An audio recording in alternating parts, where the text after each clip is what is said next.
Good afternoon. Thank you to everyone for joining us today. As a longtime advocate of children, women's rights, and the rights of victims and survivors of abuse and sexual assault, I'm very proud to speak about the three bills that passed their respective committees today. SB 403 would clarify California's civil rights law to explicitly include protection against discrimination based on a person's perceived position in a caste. These protections will help millions of people across California. What resonates with me the most is how this legislation would help augment services to caste-oppressed individuals experiencing domestic abuse and intimate partner violence.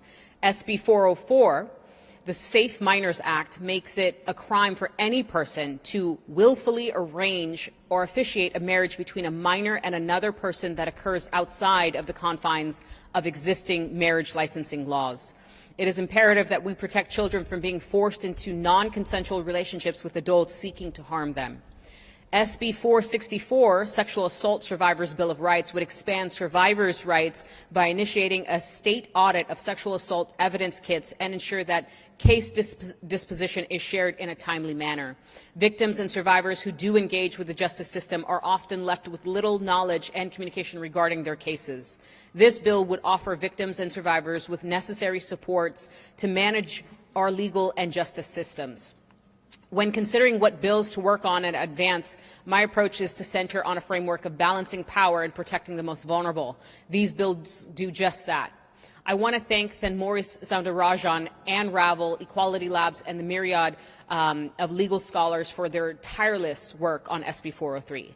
Additionally, there are countless organizations who submitted letters of support for SB 403, including the ACLU, Hindus for Human Rights, South Asian Bar Association of North America, Californians for Caste Equity, Asian Pacific American Labor Alliance, and the California Labor Federation.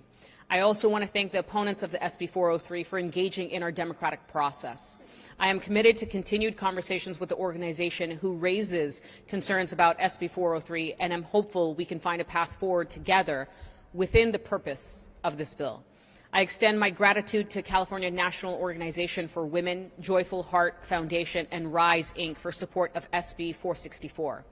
I also want to thank and express my appreciation to the Me Too movement, V-Day, Ultraviolet Action, Peace Over Violence, Filipino Women's Network, Saki for South Asian Women, South Asian SOAR, Equality Labs, Brooklyn Rafa Massive, End Rape on Campus, the Center for Security, Race and Rights, and API Chaya for their joint statement supporting all three of these bills and the work that accompanies these efforts.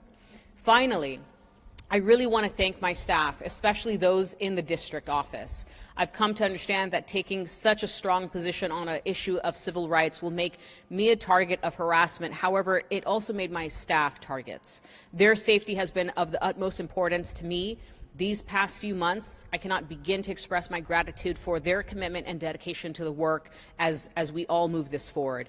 I'm eager to continue advancing legislation that positively impacts the lives of women and children, as well as victims and survivors of abuse and sexual assault. I will be honest, advancing these bills has been a struggle. It's been very difficult, and it does face opposition. But it's a beautiful struggle that bends towards justice. And I thank you for coming along on this journey with us. Thank you.